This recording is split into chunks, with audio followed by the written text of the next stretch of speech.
Šepet Izole. Ponovno dobrodošli v Šepetu Izole, izolskem podkastu, kjer razkrivamo zanimive zgodbe, ljudi in pa tudi izjemne lokacije.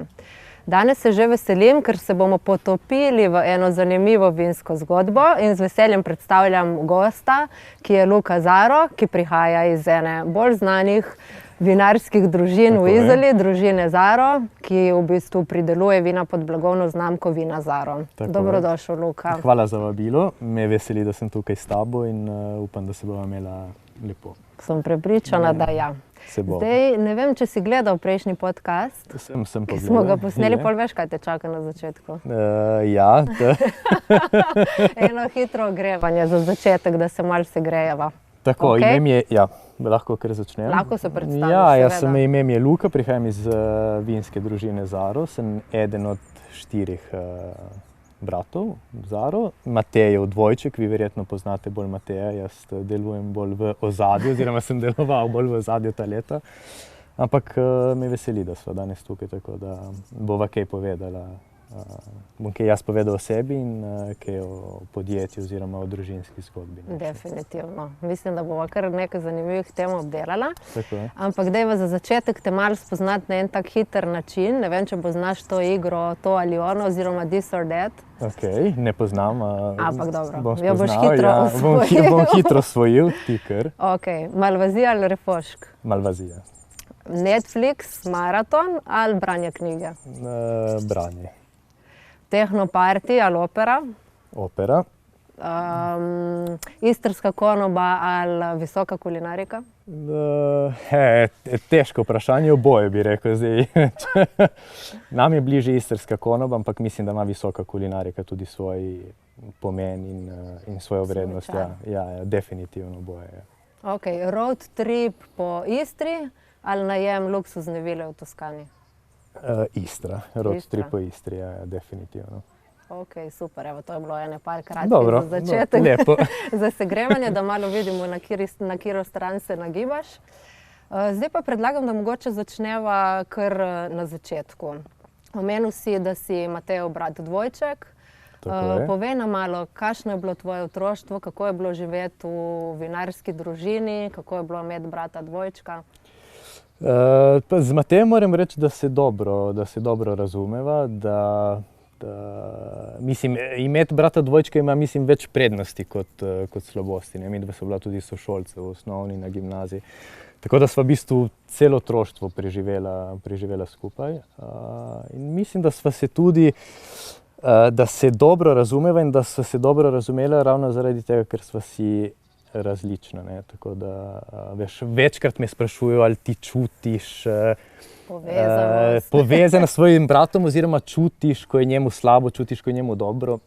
Ne, mislim, sva povezana, ampak mislim, da ta neka zdrava distanca in to, da ima vsak svoj karakter, nas pol še bolj povezuje in nas zbližuje, recimo, pri delu ali pri nekih skupnih ambicijah, ne. Privatno življenje pa neka zanimanja, to pa imava razdeljeno oziroma se dopolnjujeva na nek način, ne. To se mi zdi lepo. Nisva nikoli bila tista dvojčka, ki sta veš enaka, počneta enake zadeve, iste stvari, sta enako oblečena. Mislim, da to nisva nikoli bila. No, pa se to je lepo. Ti ga lahko kdaj pelješ v opero, on tebe kdaj na tehnoparty. Ne, na tehnoparty dvomim. Ampak ja, mislim, da je to definitivno prednost, ne. Tako da to, da se z nekom razhajaš, je pol v bistvu, mislim, to, da se z nekom razhajaš, je v redu, zato ker pa v bistvu imaš neke skupne točke, stičišča, lepo delaš z njim, ampak ne preživiš pa tistih 24 ur na dan skupaj in te enake zadeve ne bremenijo, ne veselijo, tako da imaš v bistvu tudi kaj za povedati in kaj za predlagati in za pomagati, ker v bistvu vsak pač deluje na nekem svojem spektru in ima pač neko svoje lastno življenje in lastne interese. Seveda. Pa ste recimo 4 bratje bili že od malih nog nekako vpleteni v vinarstvo, vinogradništvo, je to prišlo kasneje? Mislim, da je prišlo kasneje, zato ker ta naša vinarska zgodba je v bistvu kar pozno oziroma je mlada vinarska zgodba. Oče je začel tam od leta 2000 naprej, čeprav mi zase pravimo, da smo tretja generacija vinarjev, ampak zato, ker je nono naš imel en vinograd za lastno uporabo, tako kot so imeli izolski kmetje vsi. Kar mogoče se zdi nepomembno, ampak je pomembno zato, ker veš, tista prva ideja, da bi se ta zgodba razvijala, izhaja iz tistega vinograda, kjer je bilo mogoče 500 trt, ne. Tako da tista prva intuicija je mogoče nono zaslužen za to, da je ta intuicija za to vinsko zgodbo v bistvu se nekje rodila, ne. Vsakemu jaz mislim, da se ta ideja od nekod pojavi, ne. Tako da mi smo se v bistvu začeli ukvarjati z vino tam od enega našega 10., 12. leta dalje bolj intenzivno, ne. Tako da smo seveda otroštvo preživeli v vinogradu na njivi. Mislim, ne bi rad potenciral te zadeve in ne zdaj pretiravam, ampak tako smo kar delali, ne, tudi ko smo bili Pa ti je bilo otroci. takrat recimo to v veselje, si rad delal ali je bilo bolj mučno? Ne, mučno, definitivno breme, ne. Zdaj ti si predstavljaj, da ko so avgusta se pripravljaš na trgato, septembra si v vinogradu trgaš, mi smo se takrat za vikende zbujali ob 5, 6 zjutraj, da bi trgali, ostali so se pa v San Simonu, ne vem, kopali ali pa igrali beach volley cel dan, ne. Razumeš, da za otroku je težko razložiti, ne, kaj je odgovornost, kaj je breme. In mislim tudi, zdaj ko razmišljam, ko so naši starši imeli 35 ali 40 let, da so takrat bili kar požrtvovalni. Tako da ko se jaz zdaj, ko prihajam v ta leta in se postavljam v njihovo vlogo, mislim, da ni bilo lahko niti njim, ne. Nam pač je šlo vse takrat na živce in normalno, seveda. Zato, ker kakšne so ambicije, ne vem, enega najstnika, to, da bi rad žural, da bi, ne vem, rad šel na dopust, da bi bil cel dan na plaži. To je to. Ja, tako definitivno. Ampak te pa to tudi oblikuje in preoblikuje, ne, tako otroštvo, ker si že v bistvu se navadiš dela, že v bistvu, ko si mlad, to te definitivno, vsaj subjektivno, to je moje mnenje, te oblikuje v boljšo osebo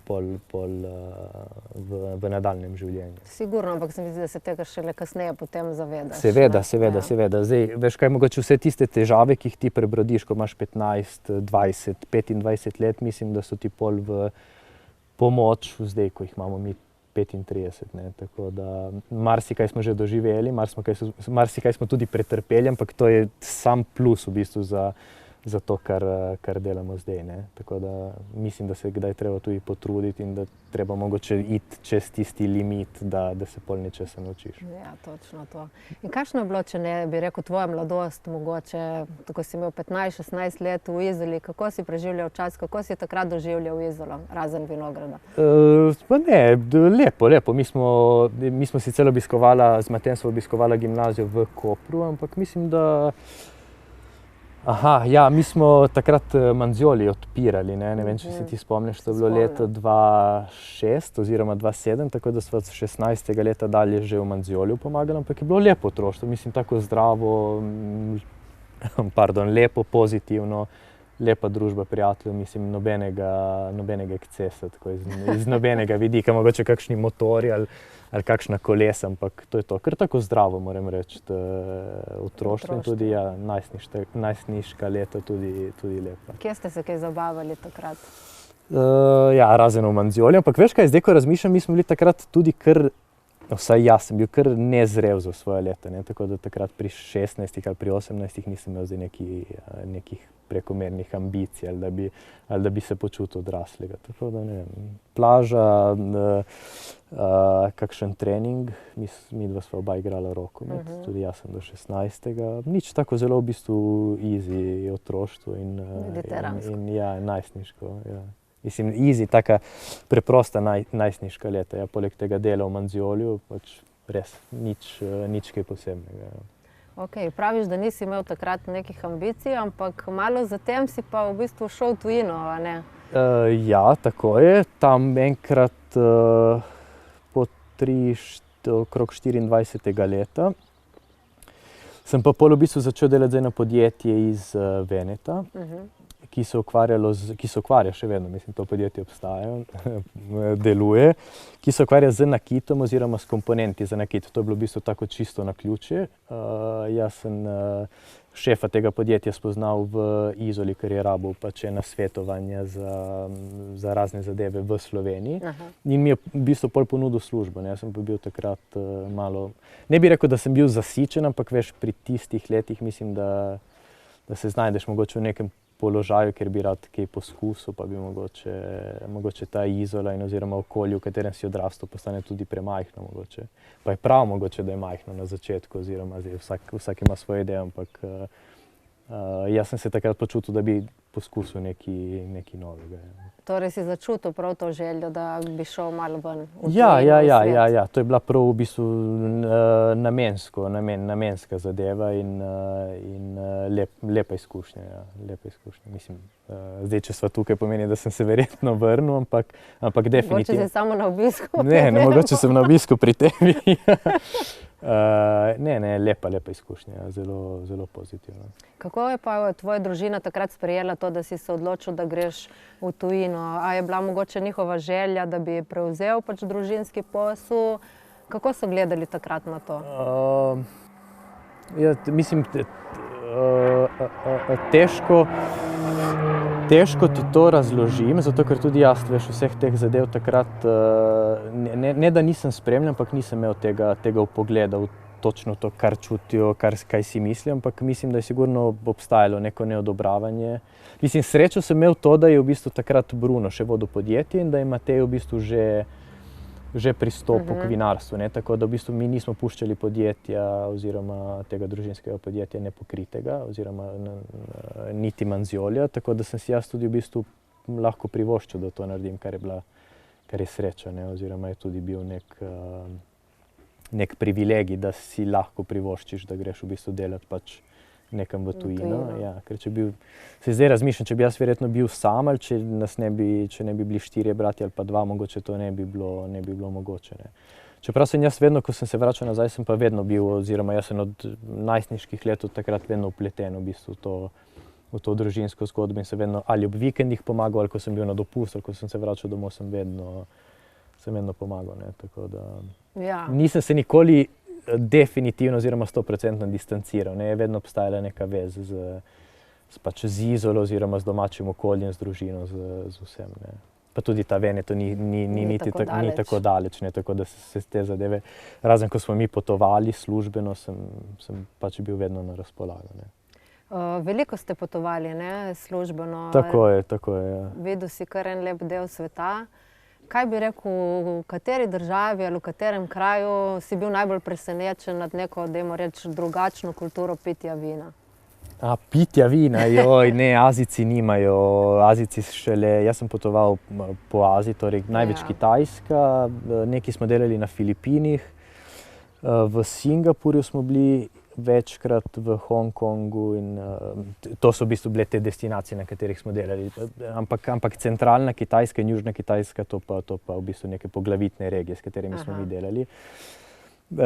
Ne, zanimivo je to, da so oni zelo fascinirani z našo zahodnjaško kulturo. Jaz sem bil tam prvič na Kitajskem leta 2016 in so bili veš te zametki šele Instagrama in teh nekih socialnih omrežij, tako da oni so živeli še bolj je razlika. Jaz sem bil zadnjič leta 2021, pol po covidu, in v 5 letih se pa ta zadeva kar spremenila. Oni so imeli takrat izjemno fascinacijo z Evropejci. Tako da nam, ki smo tam prihajali službeno, nam je bilo kdaj tudi nerodno, kako so prijazni, kako so ustrežljivi, kako v bistvu kažejo neko spoštovanje, ki si ga mi v bistvu na noben način nismo zaslužili. Smo pač ne spoštujemo samo zaradi tega, ker pač smo visoki, smo belci, prihajamo pač, takrat smo se predstavljali kot Italijane, tudi jaz, tako da oni pa imajo v bistvu zavedanje tega, ampak nekateri tega nikoli niso doživeli.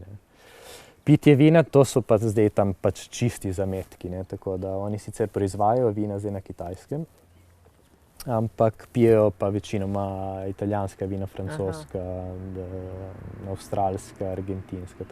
Pa prodajate vi kaj vaših vin tudi na azijski trg? Ja, na južnokorejski in na japonski trg.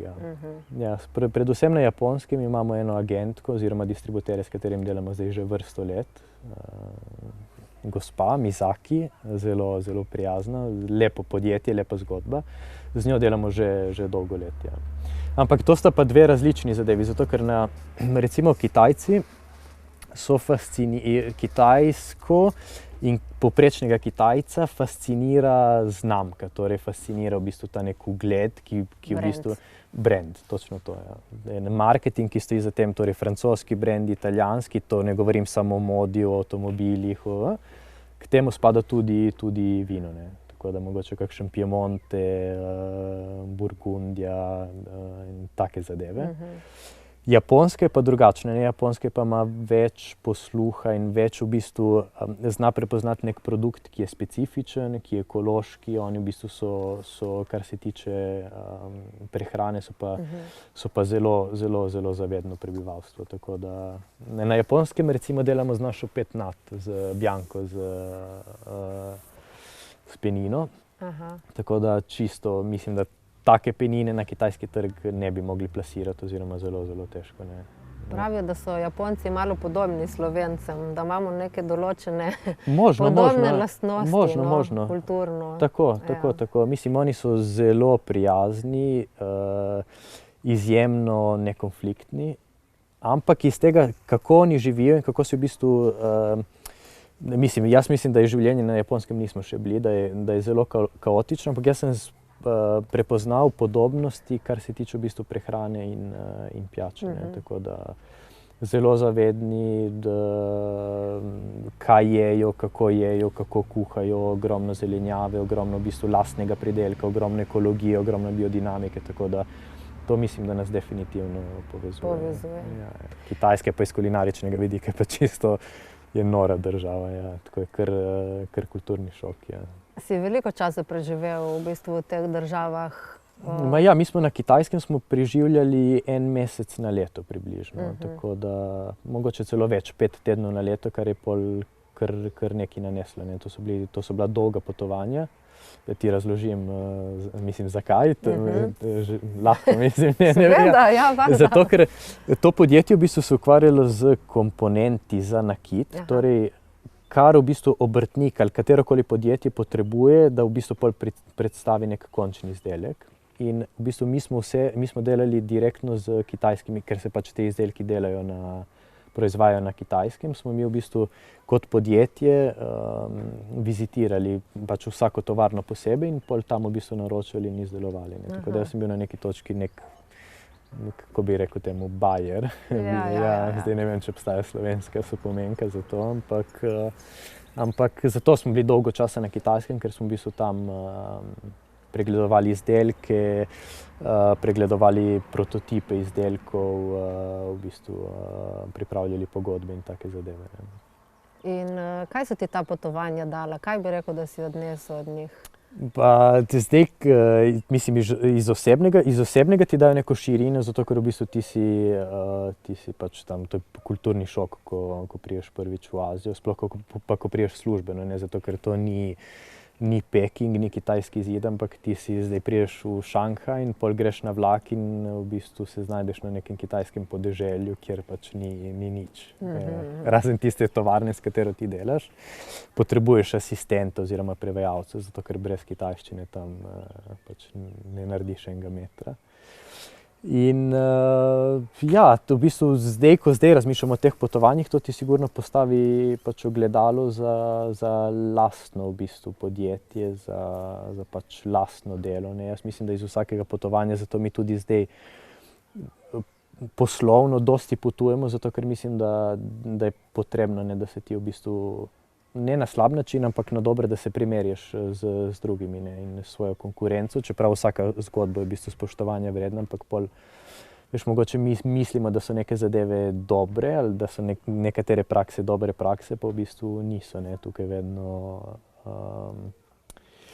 je, mislim, da nujno potrebno in tudi obstaja možnost, da se izboljšujemo z leti. Ne. Ja, definitivno po mojem tudi odpira neko, bi rekla, mero kreativnosti, to, ko vidiš, kaj vse obstaja. In ti da neko širino in odpira kreativnost in v bistvu spoznavaš ljudi, ki poslujejo pač v tvojem segmentu, karkoli. Ne.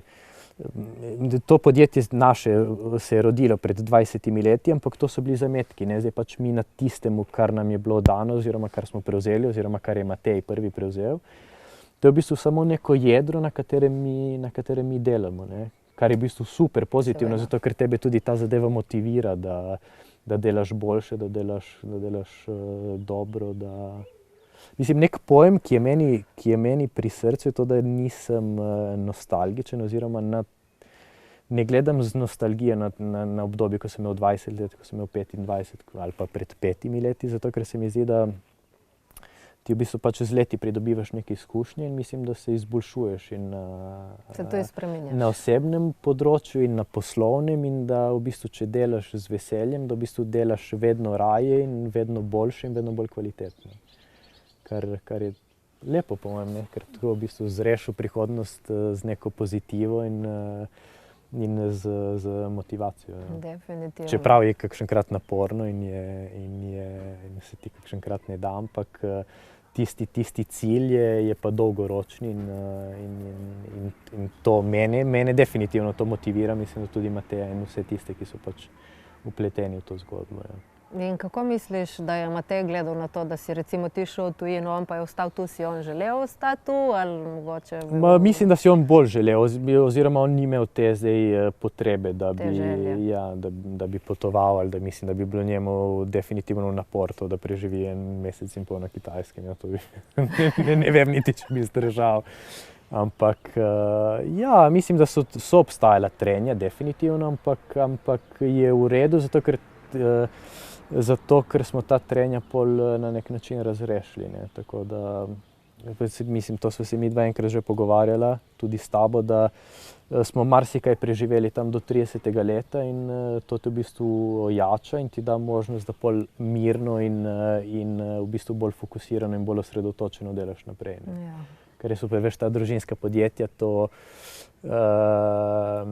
se lepo sliši, ampak moraš imeti stvari lepo urejene, se moraš dobro razumeti, da ta zadeva funkcionira. Tle čustvo še prej se mi zdi lahko ven bolj. Sploh pa v kmetijstvu, ampak mislim, da je dobro in lepo biti tudi racionalen pri tebi. Ne moraš imeti neko mero racionalnosti, moraš v bistvu delovati kot podjetnik oziroma kot solastnik ali karkoli, ne? Ja. Pač kot uslužbenec, tako da, ampak moraš imeti te zadeve urejene in mislim, da je pol lažje in lepše delati. Ne? Tako da, veš, v kmetijstvu te zadeve so kar znajo biti problematične. Ne? Tako da, mi smo prišli pa do neke točke, mislim, da so vsi zaslužni za to, da lepo delamo in da v bistvu imamo ta privilegij, da se lahko razvijamo v prihodnosti, oziroma v prihodnje. In kdaj, na kateri točki si v bistvu začutil spet to željo, da bi se vrnil domov in da bi se še konkretneje vključil v bistvu vaše družinsko podjetje? Mislim, da je ta prvi presek je bil po covidu, ko so se ta potovanja ustavila. Veš, jaz mogoče 5-6 let sploh nisem imel časa razmišljati, kaj bi. Čeprav ta družinska zgodba je bila vedno nekje v podzavesti, ne, ti tega ne moreš. Poleg tega, ker sem jaz prihajal nazaj, sem pomagal na Oranžih, sem pomagal na lastnih dogodkih, sem bil okoli po svetu in sem pol Mateju pripravljal dokumentacijo, pač ne vem, na nekem potovanju in tako.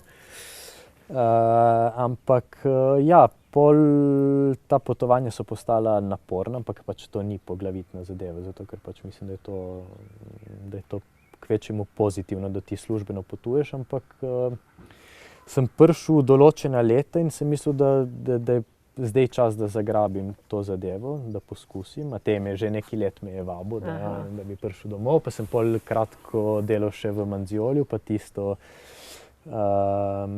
zdaj prevzel Marko, naš najmlajši brat, ki ga moram pohvaliti, ker je res se trudi in je zelo priden. Pa tudi lepo imeti pač člana družine, ki v bistvu vodi to zgodbo naprej. to je dobro.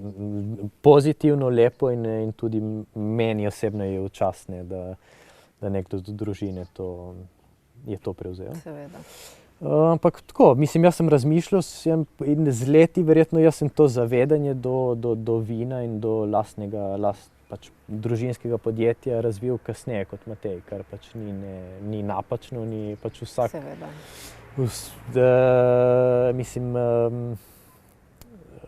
Mislim, ne da je pozitivno bi bilo za Mateja to, da se je to zgodilo 10 let pred tem, ampak mislim, da sem se pol vrnil pač z neko dejansko željo in veseljem do tega dela in v bistvu bil takrat pravi čas. Ja. To in veš kaj, sem si pa tudi želel ustvariti neko rutino. To mi je manjkalo, zato ker mi smo bili skozi na poti ne samo v Aziji, ampak tudi na teh določenih sejmih po Evropi, na sejmih po Italiji, tako da v bistvu sem več časa preživel v hotelu kot pa doma. Ne. Ti si želel nekje stacionirati mogoče? Ja, ustaliti, ampak mi je prav, v bistvu sem pogrešal to neko rutino in to, da pač jaz imam rad Izolo in kot izhodišče mogoče, ne da bi zdaj v Izoli da bi v Izoli zdaj pač bil konstantno, kar pa itak nismo, zato ker pač delamo doma, ampak delamo tudi zunaj. Ampak ja, se pač pol neka želja prebudila v meni, da bi se vrnil domov in da bi pol to poskusil. Kaj zdaj točno počneš? A ste si kaj porazdelili vloge? Matej pravi, da sem Joel in njegov to. Ne, vse. Jaz mislim, da ti kot vinar, mislim, moraš imeti vpogled v vse. Moraš imeti vpogled in v dokumentacijo in v kletno pravila, v komunikacijo z strankami, z distributerji. Trgatov smo se oddelal na njivi in v kleti, tako da definitivno mislim, moraš vedeti vse. Jaz sicer vsega še ne vem, ampak potrebne so pa izkušnje, ne, za to, da vse osvojiš. Ampak načeloma vse. Sicer sem bolj v ozadju, tako da logistika, dokumentacija, ampak tako, naredim vse, degustacije, sejme, ti pravim, karkoli v bistvu se zmeni. Ti je v bistvu všeč, da je to tako razgibano, raznoliko Ja, in da je v delaš redu, malo vsega. je v redu. Mi imamo v bistvu lepo ekipo, ljudi, ki nam pomagajo in je v bistvu ta sistem treba samo razdelati, ne. Zdaj se pa dobro, da sva dva z Matejem, tako da dela je vedno, mislim, je dovolj ali pa celo preveč kdaj, ampak si pol razdeliva, ne. Pač vsako jutro imava en kratek sestanek, narediva plan za dan za vnaprej in je to. Se ti zdi pol, da si zdaj v bistvu na tej točki tu, kjer bi nekako si želel biti v tem trenutku? Ja in ne. Pač, ja, zato ker smo na dobri točki, ampak mislim, da je tukaj še saj to je ono, kar sem ti prej govoril. Ja, vem, kje smo, ampak motivira me pa to, da si želim ne več, ampak da si želim mogoče bolje ali pa drugače. Ne? Tako, ja. To, mislim, saj to, sploh pa, ker smo mi mlado podjetje, ne? Tako da, veš, zdaj recimo, sva se zadnjič z Matejem pogovarjala, treba eno temo, ki jo zdaj v bistvu razrešuje, ta marketing, etikete in tako da v bistvu ti si podjetje, ki ima določene težave, ne, in v bistvu zdaj midva sva mlada in nisva več spet toliko na začetku, ampak sva še kar na začetku. Tako da v bistvu te težave oziroma treba reševati eno za drugo, ne. Tako da se zdaj z etiketami ukvarjamo, pa s celostno podobo, pa z distribucijo, pa s pravim skladiščem, pa ogromno več pač enih zadev, ki te v bistvu pol motivirajo in te držijo v bistvu nekako, kako bi ti rekel, v pripravljenosti oziroma te držijo nekako ne budnega, ampak tako, no, te motivirajo. Tako v neki akciji konstantni, ne, to. Sploh pa zato, ker mi nimamo zdaj nekega zaledja, veš, 3 ali 4 generacij, ki so delali pred mano, pa da ti zdaj se rodiš v enem podjetju, v katerem se usedeš in zadeva teče pač nemoteno. Ne. Ampak mogoče to še bolj zanimivo. Pač to ni naš primer, ampak To pa nas verjetno tudi nas motivira, da tudi dosti delamo in da se skozi v bistvu posodabljamo in da si želimo biti boljši in da si želimo več. Ta motivacija se mi zdi zelo, zelo pomembna v življenju, ne? Da te v bistvu neki konstantno žene, da pač spet v nekih okvirih nekega zdravega življenja in zdrave pameti, ampak da te motivira, da si želiš več in da si želiš tudi pač nekih sprememb. Pa misliš, da boš ostal tu ali da te bo... Ne, bom ostal. Boš? Ja, veš kaj je Ne bo pustolovski duh več poklical. Ne, veš kaj je ta sreča. V bistvu preko sem ti rekel, da Izola je izhodišče, v bistvu mi oba dva delava doma.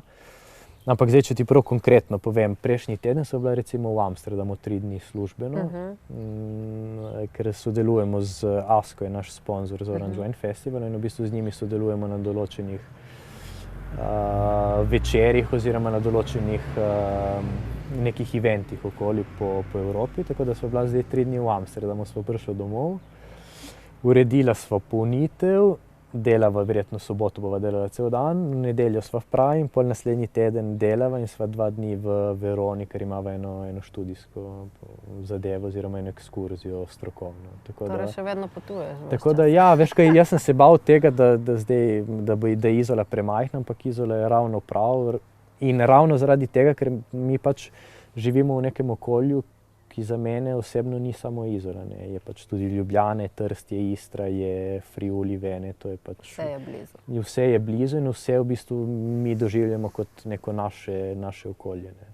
To se mi zdi tudi pozitivna zadeva. Si verjetno ti, mislim, si predstavljam, da ti enako doživljaš oziroma čustvuješ, ne. Ni zdaj si v Kopru, ampak nisi zdaj tam... Nisi stacioniran v Kopru, ne. Seveda, tako da, mislim, jaz se zelo rad vračam v Izolo in sem zelo rad v Izoli, ampak to, da v bistvu potuješ, te motivira, da priješ domov. Ko si pa doma, v bistvu imaš pa konstantno to željo, ki te pa potiska ven, ne. Tako da se da najdeti neko ravnovesje. Naše okolje, če ne res čudovito, ne? In tudi mi, da smo danes na eni zelo lepi lokaciji. Kako ti je kje všeč Vila Karolina, kjer smo danes? Ravno sem ti prej povedal, da nisem te lokacije poznal, ker se pač tukaj kolesarjem, prijem večkrat v Kort, ampak čudovita lokacija. Istrska hiša, bazen, oljčnik, ne vem, kaj bi človek si želel lepšega. Res? Super. Zelo, zelo lepa lokacija. Tudi pohvale za prenovo in za idejo. No, da vam zdaj povem še na kratko nekaj o Vili Karolini, res očarljivi podeželski hiši, ki se nahaja v Kortah, kjer sva midva z Luko sedaj in ponuja popolno kombinacijo istrskega ambienta in pa sodobnega udobja. Vila se nahaja v tej res idilični mirni vasici na izolskem podeželju, ki pa je v resnici v bistvu tako od Izole kot od drugih obalnih mest, Portorož, Piran, Koper, oddaljena le 10 do 15 minut vožnje. In mislim, da je to ta pravi luksus, da uživaš v miru, v naravi, poslušaš ptičke, kako ti pojejo 10 minut stran, se pa zapelješ z avtom in uživaš v mestu. Sama vila je zasnovana v tradicionalnem istrskem slogu in se popolnoma zlije z okoliško naravo. Obdana je z oljčnimi drevesi, sredozemskim rastjem, ki v bistvu ustvarjajo tako sproščujoče vzdušje. Gosti lahko od maja do oktobra uživate ob ogrevanem bazenu ali pa se sprostite na ležalnikih ali pa na prostorni terasi, ki ponuja tudi čudovit pogled na istrsko krajino. Kaj pa ponuja notranjost vile? Imamo 2 zakonski spalnici, dnevno sobo z raztegljivim kavčem in TV-jem, kuhinja je opremljena prav z vsemi pripomočki, od indukcije, mikrovalovne pečice, hladilnika z zmrzovalnikom, do kavnega aparata, grelnika vode, pa tudi vinske vitrine. Tako da jedilnica res kliče k enim takim prijetnim kulinaričnim druženjem, prostorna terasa, sedežno garnituro pa je idealna za uživanje ob kozarcu vina in pa večernih pogovorih. Ta vila pa ni samo popoln oddih v naravi, ampak res tudi odlično izhodišče za raziskovanje slovenske Istre. Tako da, če vas zanima, kaj vse je na voljo v neposredni bližini Vile Karoline, potem takoj po tile zgodbi prisluhnite še Tjaši in Rozani, kortežanki in poznavalki izolskega podeželja. Podcast na temo zgodb podeželja in edinstvenega doživetja Dan z domačinom je že na voljo na našem kanalu. Še to bi povedala, Vila Karolina, ki združuje v bistvu res udobje sodobnega bivanja z nekim pristnim istrskim šarmom, se na Bookingu ponaša z oceno kar 9,8. Tako da res iskrene čestitke menedžerjem in lastnikom te krasne vile. Evo, zdaj smo si midva privoščila še en kozarček, malvazije, maceracija. Tako je, ja. Bova pol sprobala, pa bova povedala, Seveda, z veseljem. Prej si omenjal Orange Wine Festival. Tako je. To je festival oranžnih vin, ki ga vi organizirate v Izoli in na Dunaju. Tako. A bi nam kaj več povedal o tem festivalu, ki se v bistvu kmalu tudi približuje? Tako, zadnji petek v aprilu, torej 25. aprila, že tradicionalno, od leta, sem mogel prav pogledati, od leta 2012. Torej zdaj že kar nekaj let. 13. Ja. Smo imeli 2 pauzi, leta 2020 in 2021 zaradi covida, ampak lep festival, že v bistvu tradicionalen za Izolo. Torej, Manzioljeva palača, Manzioljev trg, cerkev Marija Ljetske na Manzioljevem trgu, 60 proizvajalcev, 300 vin, oranžna vina, ampak mislim, Orange wine, to je v bistvu izraz, novinarski izraz, zato da bi v bistvu novinarji, ki so prvi pisali o teh vinih, da bi jih v bistvu opredelili, ampak tehnični izraz je pa maceracija oziroma bela maceracija. To pomeni, da so kožice v stiku s tekočino. Zdaj, lahko 2 dni, lahko 6 mesecev, to je odvisno od proizvajalca. Torej, bela macerirana vina. To v bistvu si bova zdaj midva privoščila. Tako, to si bova, recimo zdaj, tole vino specifično je 30 dni maceracije v velikem hrastovem sodu in 18 mesecev pol odleži v velikem hrastu po maceraciji. No. Torej, ta maceracija je zdaj 30-dnevna, je pa lahko 3-dnevna ali pa 6-mesečna, to je čisto odvisno. In zakaj je ta oranžna vina ratala zdaj tako popularna? Je to nek trend ali se vračamo nazaj? Definitivno je bil trend takrat, mislim, da je trend še vedno, ampak to je pač ena od specifik v vinarstvu. Ti imaš različne načine pridelave, ta je definitivno eden od teh. Je pa to v bistvu na nek način tudi ancestralna metoda, zato ker so naši nonoti in pranonoti že macerirali vina, zato ker so v bistvu poskušali z maceracijo dati vinom nek karakter oziroma to je bil takrat znanje, ki so ga imeli, način pridelave je bil takšen, da so se oni pol v bistvu poprijemali tega načina proizvodnje vina. Je pa zanimivo zato, ker je za Izolo, ki je v bistvu majhno mesto, ti imaš kot gost, obiskovalec, imaš v bistvu 60 vinarjev, ki so pa izjemni vinarji, vsak po svoje, in so v bistvu vinarji, ki prihajajo iz Slovenije, iz Italije, iz Avstrije, iz Hrvaške, ampak imaš tudi proizvajalce iz Gruzije, recimo iz Češke, iz Slovaške, iz Španije, iz Francije, tako da iz večjih držav. Se pa imamo Gruzice, pa to je recimo kot zanimivost tudi za goste, zato ker so v bistvu maceracije izhajajo iz Gruzije in so v bistvu tisočletja stara tradicija pridelave vina. Tako da je v bistvu na nek sodoben način, v bistvu na nek sodoben način za eno moderno vino se v bistvu mi oprijemamo tehnike, ki je v bistvu zelo stara. Zelo stara, ne. To je pa nekaj, kar se mi zdi zelo zanimivo in je tudi v bistvu tehnika, ki je tradicionalna za našo vinsko regijo. Ne. Tako da to je v bistvu spet neka konekcija, ki mi imamo z lastno tradicijo, kar je super. Ja, definitivno. Kaj je Orange Wine Festival? A načrtujete kakšno širitev, ga želite ohraniti tako butičnega, še kakšna lokacija mogoče, poleg Izole, Dunaja?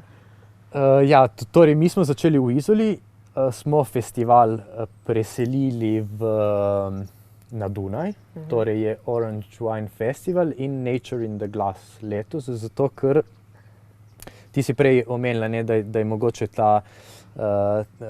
ta pojem oranžnih vin, da je moda in mislim, ogromno je govora o tem, ali je moda, ali je to nekaj, kar bi se lahko obdržalo na dolgi rok, ampak mislim, da je skupna zadeva vsem tem vinarjem to, da so naravni oziroma da so ali ekološki proizvajalci ali biodinamični. Ne? Zato se v bistvu od letos oziroma od lani prvič Orange Wine Festival razširil tudi na pojem Nature in the Glass, zato ker v bistvu maceracije so si različne med sabo, je pa skupno vsem vinarjem to, da so v bistvu da so naravni. Ne? Tako da v bistvu to nam osebno je zelo, zelo pomembno in tudi mislim, da to povezuje vse vinarje, ki se pol predstavljajo tako, ne? Na Tako da smo kot da, če bi naredili korak nazaj, zato da najdemo v bistvu še eno dodatno stičišče in skupno točko vseh teh vinarjev. Ne?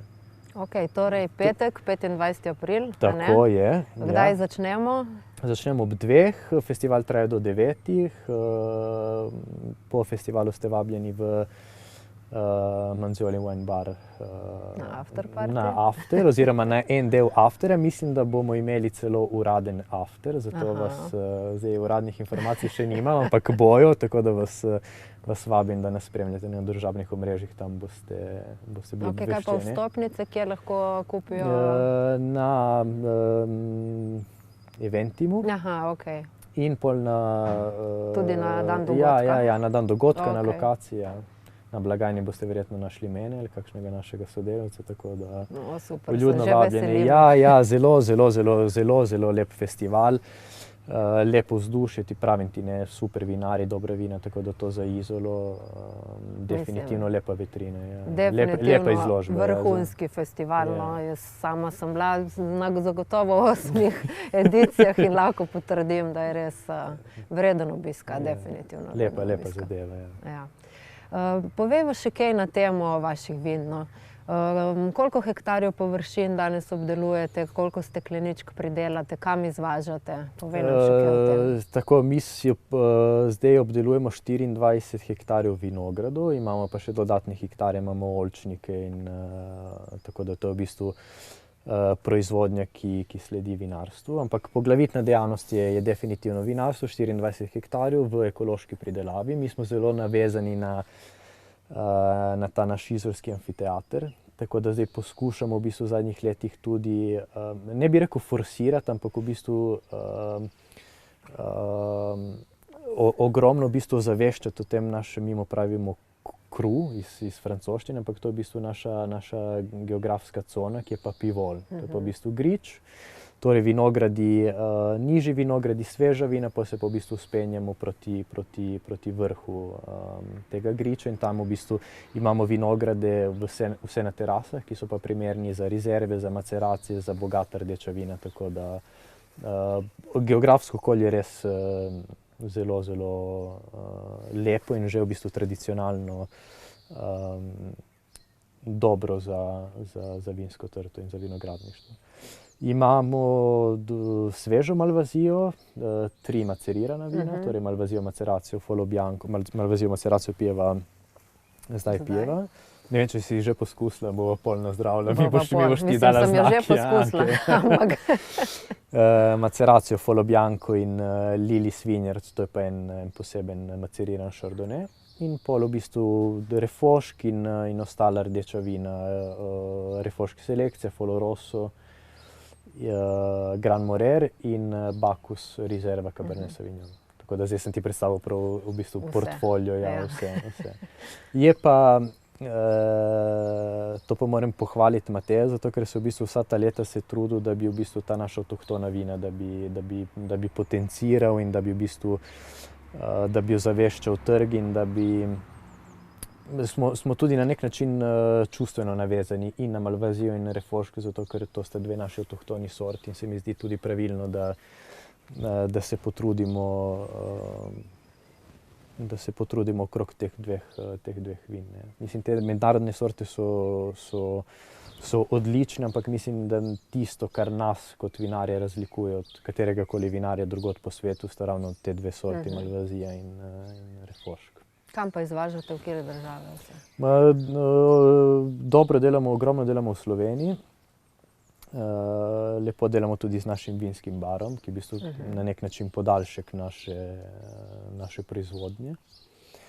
Od tujih trgov pa tradicionalno zdaj že leta delamo v Združenih državah, v Kaliforniji, v Južni Koreji, na Japonskem in pol imamo pa posamezne izvoze, recimo kakšno je zdaj Estonija bila pred kratkim, pa Danska bo verjetno tudi v kratkem, pa Švica bila, tako da odvisno od distributerja. Tudi v Italiji moram reči, da zdaj zadnje leto delamo dobro, smo zadovoljni, zato ker Italija je tak poseben trg, ki ima zelo močno lastno proizvodnjo, tako da na katerem je težko prodreti, ampak se tudi tam da. Tako da ta naša istrska malvazija očitno ima nek poseben karakter, če jo zdaj pijejo v Gradežu, v Trstu, v Venetu. Definitivno. Ja. To je tudi, to so take zgodbe in v bistvu to so pol zadeve, v bistvu, ki te motivirajo in ki ti v bistvu dajo tudi nek način zadoščenja, da je delo dobro opravljeno. Vaša družina je v bistvu tudi del italijanske skupnosti, ne? Ste italijanska manjšina. Prej si omenil, da razmišljaš bolj v italijanščini kot v slovenščini. Mi smo prav tipični produkt tega, oziroma kako bi sploh to regijo poimenoval, ne meddržavno, ampak v bistvu prihajamo iz kulturno in državno mešanega območja. Kar je dobro, kar je pozitivno. Tako da mi v bistvu živimo v Izoli, v Sloveniji, ampak smo v bistvu tudi veliko v Istri, v Ljubljani, v Italiji. Tako da v bistvu ne vem, če sigurno ti je poznan pojem Alpe Adria, oziroma sta dva pojma, en je Mittel Evropa, en je drugi pa Alpe Adria, tako da jaz se kar počutim del v bistvu te zgodbe, ker ne vem točno, kam bi se umestil, tako da se v bistvu umeščamo povsod in nikjer. Razmišljamo o italijanščini, beremo o italijanščini, ampak ko sem pa v tujini, se pa predstavljam kot Slovenec, ker je pač ta narodna zavest slovenska. Kulturna in jezikovna zavest je pa italijanska, tako da v bistvu pač nobena ni zdaj pomembnejša od druge, ampak v bistvu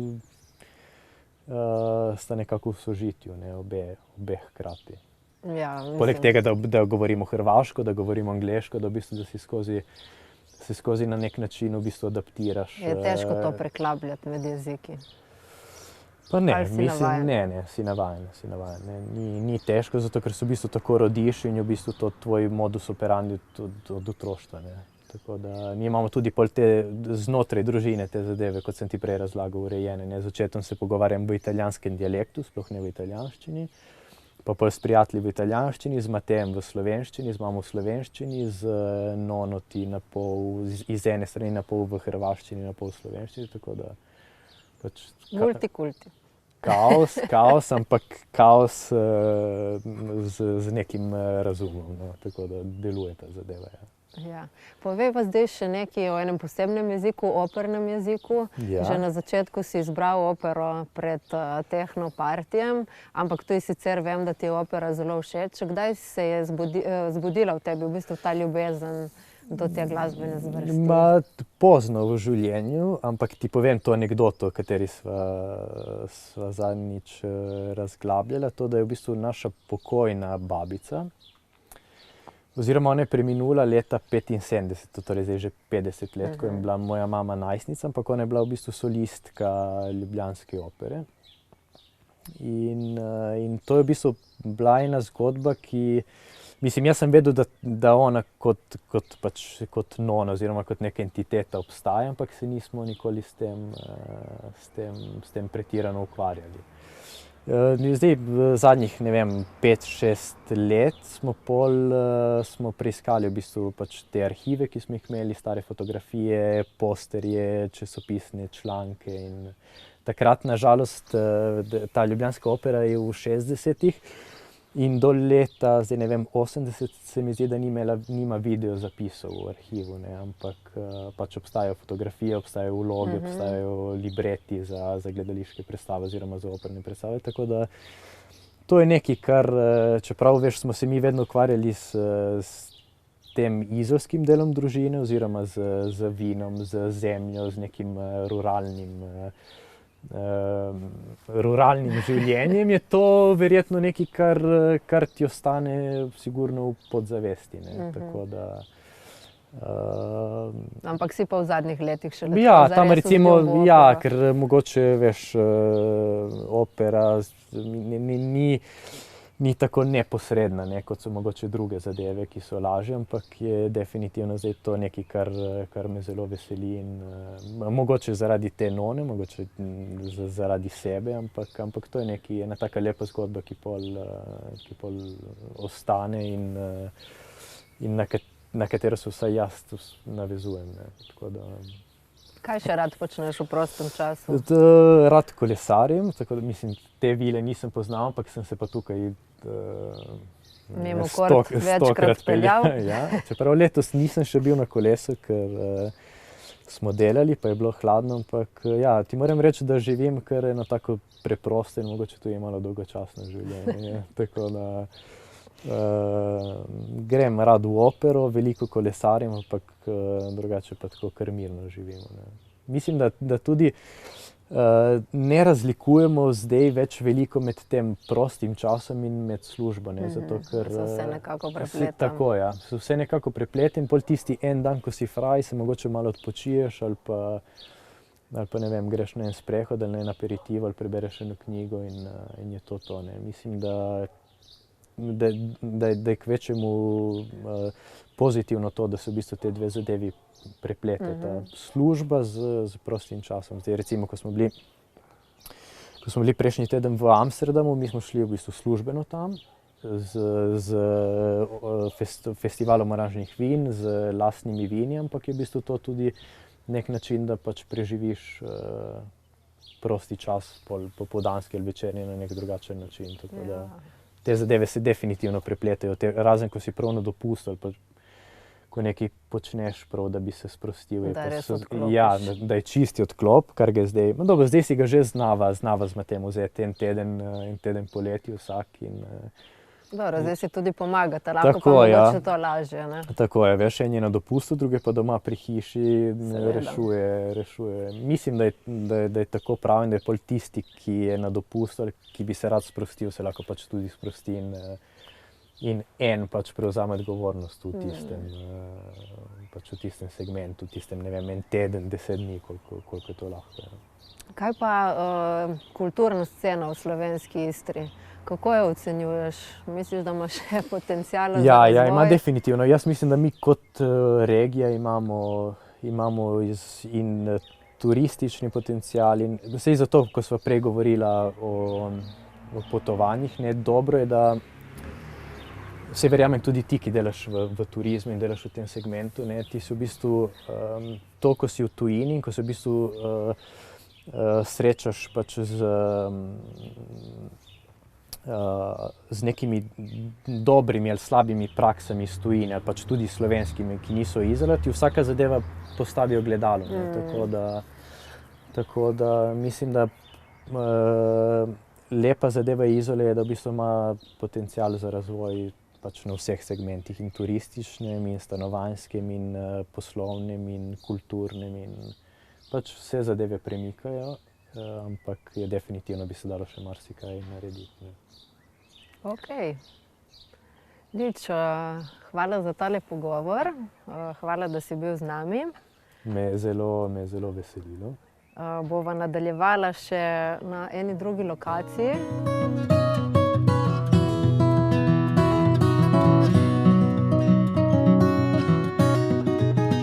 Boš imel en blind tasting, da vidimo, če veš, si samo govoril. Čakaj, kdaj ste, tudi mikrofon ste mu... Vsekakor, ne? Kako pa se dela tasting? Kaj, mi moramo dati kakšen napotek ali ne smemo? Ja, ne vem, to pa ti povej. Nobenega napotka. Ne, sej, ker to so naša vina, samo to mi povejte. Ne vem, če lahko razkrijemo. Ok, ampak mu damo napotek, da so to naša vina, oziroma da so to vina, ki predstavljajo ta teritorij. Tako da jaz mislim, da ti bo to... To je kar si jaz prej povedal. Ja, po mojem, jaz se ni povedal isto zgodbico. Jaz mislim, da bo ta zadeva. Na nek način so to 3 barve, ki so ikonične za ta teritorij. Ali zdaj samo zgodbo prenesemo v prakso? Ja, lahko že. Pa nam boš ti povedal kaj več o tem, kaj se ti zdi. Najprej probaj vse 3. pa mogoče primerje razlike. Čakaj, to bo tudi Luca testirala? To je definitivno oranž, bravo, Luca. Refošk. Jaz nisem probala, jaz po barvi. Jaz sem probal, sem vina preveril, tako Si? da... Nisi kaj narobe Ne. Ne bi smelo biti preveč težko, ampak veš, tako v takem okolju, ko dobiš na blind... Ja, torej, mislim, se že po barvi bih videl. Bio Malvazija, 23. Ja, točno, ja, okej. Mislim, da smo mogoče... Tega vina smo toliko spili, da... Maceracija, to, kar so zdaj pila, enako vino in refošk selekcija. Ja, okej, bravo. Bravo, direktno zadev, vsaka čas. Luka, Matej, hvala obema, no, da sta bila z nami še enkrat Orange Wine Festival, 25. april. Če vam slučajno takrat ne uspe, pa obvezno obiščite Manzioli Wine Bar v Izoli in tam lahko podegustirate enega od teh 3 vzorčkov ali pa še kaj drugega, no. Tako da hvala. Hvala, nasvidenje. Če želite slišati še več takih zgodb, se naročite na podcast Šepet Izole na Spotifyju, Apple podcastu ali pa na vaši najljubši platformi. Ne pozabite pustiti tudi ocene in seveda epizode deliti s prijatelji. Za konec pa še tole. Tale podcast je sofinanciran strani Turističnega združenja Izola in sredstvi javnega razpisa za sofinanciranje aktivnosti promocije turistične ponudbe vodilnih turističnih destinacij v Sloveniji v letu 2025. Hvala, da ste bili z nami, se slišimo v naslednji epizodi.